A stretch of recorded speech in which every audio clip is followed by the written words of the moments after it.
หมายสูงพี่น้องผู้ปันแห้งสื่อข่าวเซียนมีเดียเขาทางเสียงนะคะเนาะมันได้ก่อแมนยาในวันที่1เดือนธันวาคม2025นะคะตอนด่านในรายการข่าวค่ะตอนนี้ได้ก่อเดียวตั้งข่าวเงาเกี่ยวกับพี่น้องดับซึกซึ่งใต้อาซีเอสเอสเอลงพื้นที่ซอยแถมกุนเมืองเจิ้นมาเจ็บย้อนแผ่นดินไว้นะคะเดี๋ยวดังข่าวเงาในเซียวก็มาฝากตอนปันพี่น้องเขากว่านะคะเนาะเมื่อในวันที่31เดือนธันวาคม2025เมื่อวันในภูมิบุญพรในดับซึกซึ่งใต้อาซีเอสเอได้ดังตัวมุกจุ้มของเสียขึ้นจึงได้เสร็จและเลยกว่าจอยแถมกุนเมืองเจิ้นได้หับต่างบาดเจ็บย้อนแผ่นดินไว้อิงสันอันมีไว้อยู่ที่ห้องยานำปั่นจะเวียงยังห่วย19เกาะและที่ห้องยาลงจะ3ทุนเวียงตนตี9เกาะโฮมตั้งหมด28เกาะนะคะได้จอยแถมปันกว่าต่อ1เกาะใน200,000เปียนะคะหรือสินั้นได้จอยแถมป้าลองกินเยี่ยมก้นเจือนได้ทบลองลูดซุ่มเฮินเยเจือนมาปึงอิงอยู่สวัสดีวัดนองกันจะเวียงยังห่วย50,000,000และมาปึงอิงอยู่สวัสดีวัดเต้งนั้นจะเวียงยังห่วย30,000,000เปียว่านะคะภูมิปุณพรร่วมกับสารอาเซียแซดดนตรีลัดกว่าที่ตั้งสื่อข่าวตลอดแล้วว่าการจอยแถมป้องในเป็นการจอยแถมตาแก้ไขเงาลายคึกคักเว้เฮาคาก็ยังตึกกับสืบตั้งเจ้าหน้าที่ภูมินำใจแทงอยู่ตอนดัดได้ลงจอยแถมการยุดยาโตลองกินเยี่ยมเจอในแถงว่านะครับยังตึกสืบลาแทงว่ากวนเซินทบเพย้อนแผ่นดินไว้ที่ในเมืองใต้ในยังไปมีจุ่มหลายอันยินมือเข้ามาจอยแถมแดที่ในเมืองใต้ในหนองหายานั้นได้ทบพรตุ้มย้อนแผ่นดินไว้นำเรือเปื้อนยาวลัดนี่หนังไหนเลือสิการจอยแถมยาวยังได้ลัดความปันแห้งใส่กวนเมืองเจือนและหับลองดูซุ้มจอมแผ่นดินไว้นั่นอยู่ที่มุกจุ้มของสิวขึ้นจึงได้ในก่อเป็นอันจำที่จอมได้แลหนังหื้อเตจังมาจอยแถมพี่น้องกวนเมืองเฮาอันได้ทบอยากลองอยากฝึกอยู่ในที่คัดใจหาตั้งจอยแถมทางอยู่บ้านนี้ครับโอเคนั่นก็เป็นข่าวเงาในครับเนาะเป็นในพื้นที่เมืองใต้ในครับเนาะลองดูซุ่มย้อนไปแผ่นดินไหวในตีเมืองใต้เฮาค่ะในไปฮู้แต่ตอติเตว่าเป็นตีละลายไล่สู้ลู่ซุ่มพองเนี่ยเนาะไล่ลู่ซุ่มนำมอกะฮือแนมไปลอยฮู้ซ่อมแต่ตอติเตหันต่อวันมื้อไหนเนี่ยครับสืบเสียงข่าวขึ้นมาถ่อมด้วยข่าวเงาเกี่ยวกับเรื่องดับซึกยังเผยเขียนอยู่ก่อนลาดว่าตัดใจแถมก้นทบเพอิงสันนั้นเดี๋ยวร่วมมือกันเฮ็ดสร้างกว่าจอมหนังปองเป็นไรวันนี้ครับเมื่อวันที่30เดือนธันวาคม2025นั้นดับซึกยังเผยเขียนอยู่ออกข่าวว่าตัดใจแถมในพื้นที่อันทบเพอิงสันที่ในเมืองโฮมตุ้มหมางพื้นที่นั้นเดี๋ยวร่วมมือเฮ็ดสร้างกว่าจอมหนังปองเป็นไรอยู่วันนี้ครับเลือสินั้นตั้งฝ่ายดับซึกยังเผยเขียนอยู่ยังตึกซ้นว่าเฮากุนเมืองโฮมมือกันจอยแถมกุนเซินทบเพอิงสันนั้นเฮาถึงที่สุดวันนี้ครับเมื่อปี2008นั้นพ้องลมแรงลงหนางัดนั่นก็นอกเมืองจอยแถมมาอยู่เสดะถึงในมือซึกมันกล้วยแลเมื่อเร็วก็หนังหื้อเตรียมเป็นเสื้อนั้นแทงนั้นโหลดด้วยซ้อมลีอยู่นะครับเลยสินั้นยังลัดป้าไว้แทงว่ายินต่ำน้อยมองใจซ้อมกุนเมืองเซินลูกตายมาเจ็บและเจอเหินโครงกันตัวเจ้าเก่าคนปังเสื้อนั้นอยู่นะครับ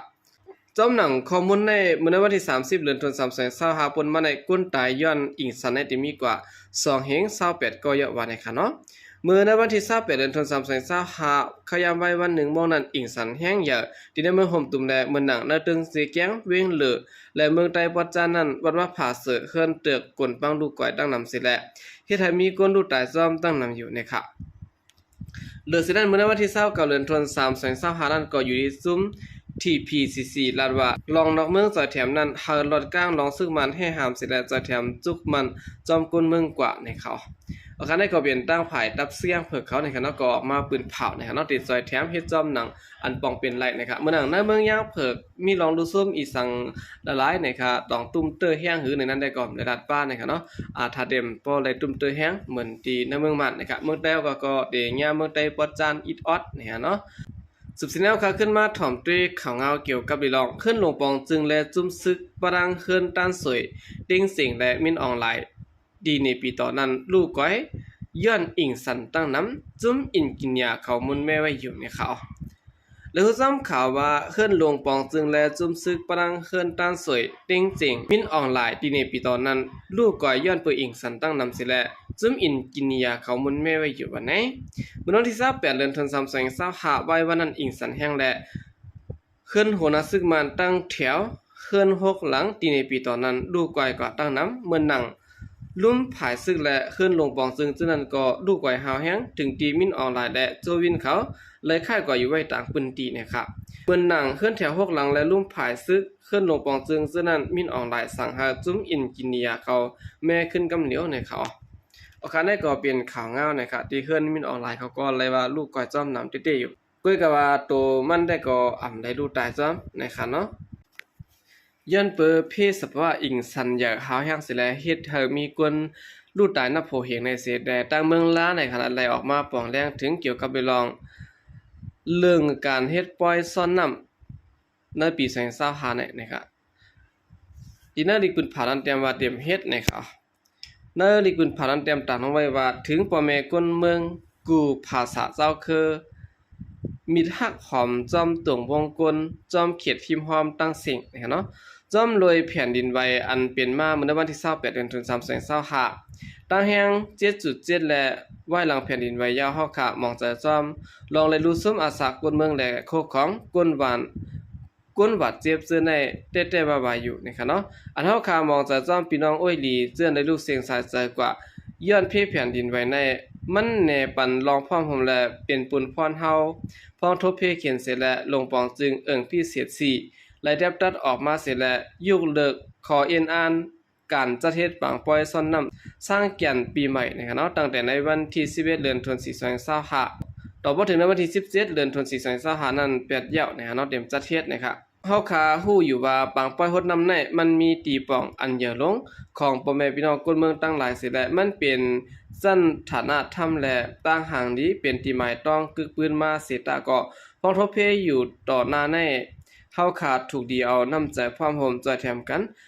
โฮมป้องป้ากันขามป่นลองอย่าผึดกว่าเสียแลเอาเจอสะการจอยแถมเพเขียนแผ่นดินไว้และปอกไหวก่อสร้างขึ้นไหวเสเพในกว่าอยู่นะครับยินดีตั้งได้เฮาขาป้องจะแลปันว่าปันแห้งเสียกำนะครับเอาคันได้ก็เป็นดังภายลงบองจึงพิเศษหมาย4ที่เมืองใต้บ่ดอกคงในเมืองลานะครับเนาะ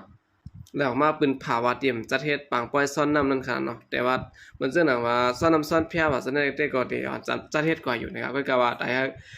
เฮาจัดเฮ็ดปล่อยใหญ่ล่ามดงเหมือนหนังกูปีนั้นได้ก็เตรียมจัดเฮ็ดนั่นค่ะออกหาคำเดินสุดในก็ยินจมนับยามของมันถึงพี่น้องผู้กำแถมเป็นแนวครั้งเสียงค่ะยินจมนับยามอย่างนำเสข่าวใจก็เรียมาส่งค่ะ